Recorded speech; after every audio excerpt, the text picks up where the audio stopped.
In this video I'm going to show advanced sound editing and turning your samples into software instruments. So we don't have any sounds for this game, so I'm going to go to the library and grab some sounds. Arcade County is going to come with hundreds of sounds right in the library.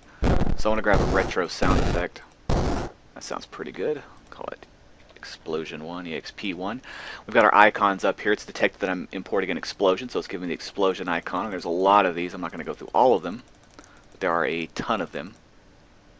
Import that. Now I've got this explosion. Let's grab a punching sound. Call this Punch 1. You can see it's detected that it's a physical sound, so it's given me the little punch icon. Got a couple of sounds now. Down here we've got level reverb and level chorus. This allows us to change essentially the ambience of the level that we're on. So this is level 0 right here. And so if I turn up the reverb on punch, you'll see you can't really hear anything, but as I turn up the level reverb, whoops, now you can hear there's a lot more. And then I can turn down the reverb on this, and that'll essentially kill off what's happening with level. So every level has its own reverb and its own chorus.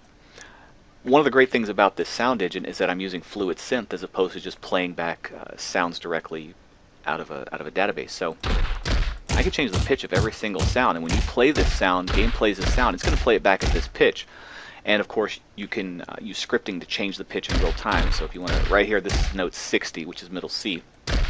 Go down in the 40s or 90s or 100s or whatever.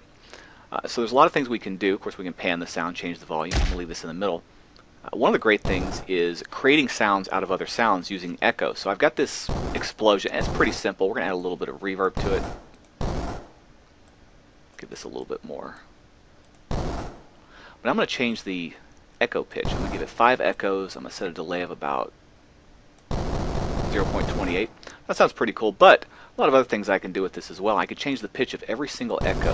So I'm going to have this sort of do a ping pong style. And I want it to fade out over time, just slightly.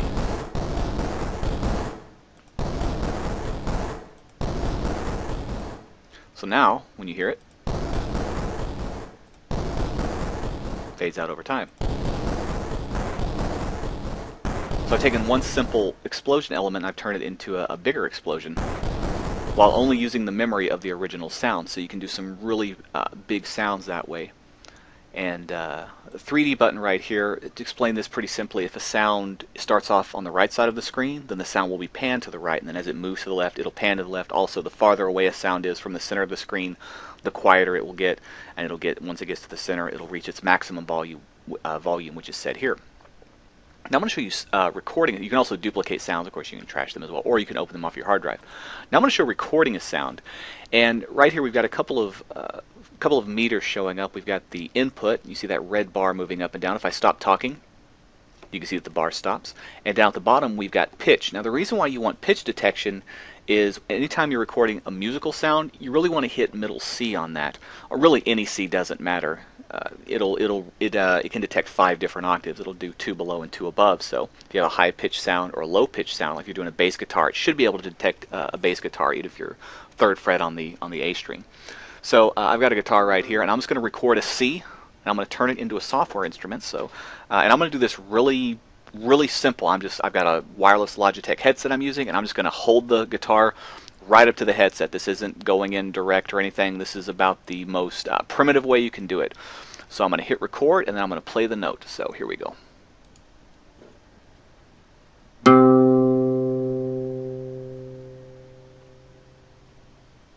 Then I move the mouse to stop. Now the reason why you move the mouse to stop is because, yeah, bang my guitar pretty good there.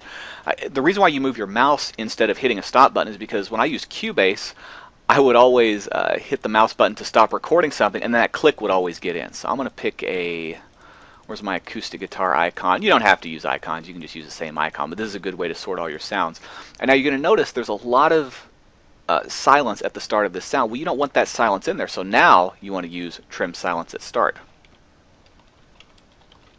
So I'm going to name it, and there's my acoustic guitar, and as soon as I click on it, the sound will play because it trimmed the silence. And And now there's a lot of cool things. I'm going to do a little bit of echoing here real quick. I'm going to do a little arpeggio. Of course, that doesn't sound very good.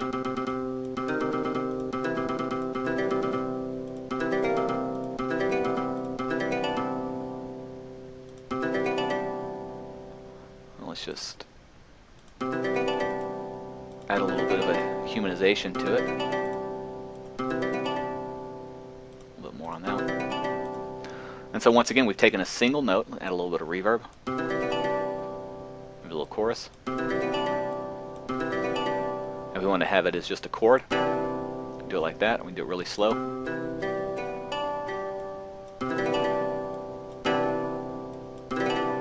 And you can have up to 10. Whoops.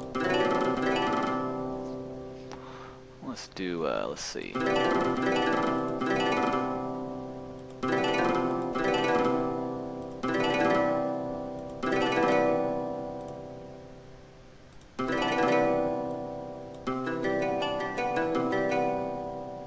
Alright, now we're going to go into the Music Composer, and we're going to use this as an instrument. So let's go ahead and just replace the current guitar.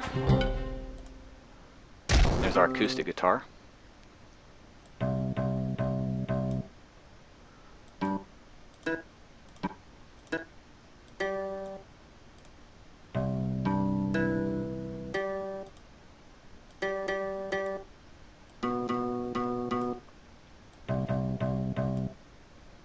Break that chain.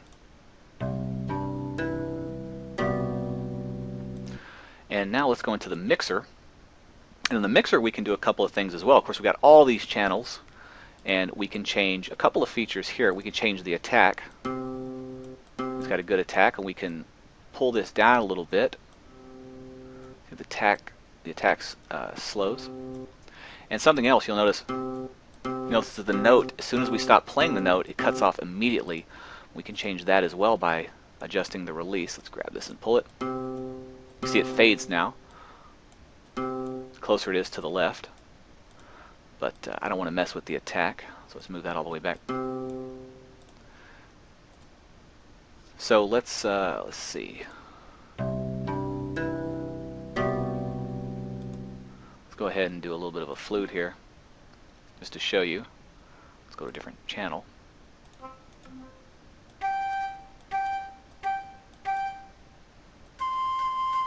Something really simple. Really should have been a B, but what are you going to do? And let's do a little bit of drums here. Maybe a different kit though. Let's do Studio Kit.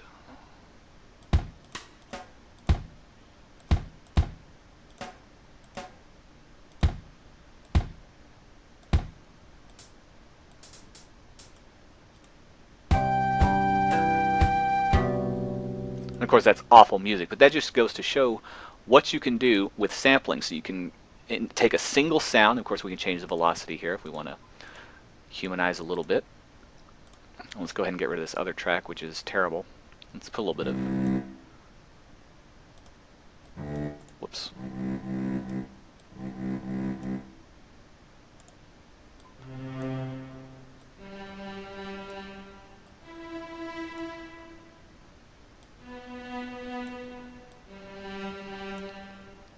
Just to thicken it up a little bit.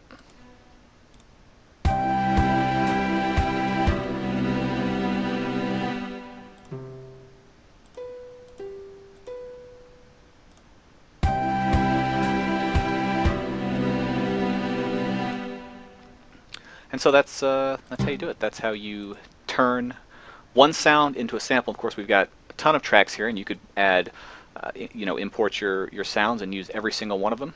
And it's going to come with a lot of single note sounds as well. There'll be some actual recorded instruments as well, in addition to the hundreds of sounds that come with the sound font.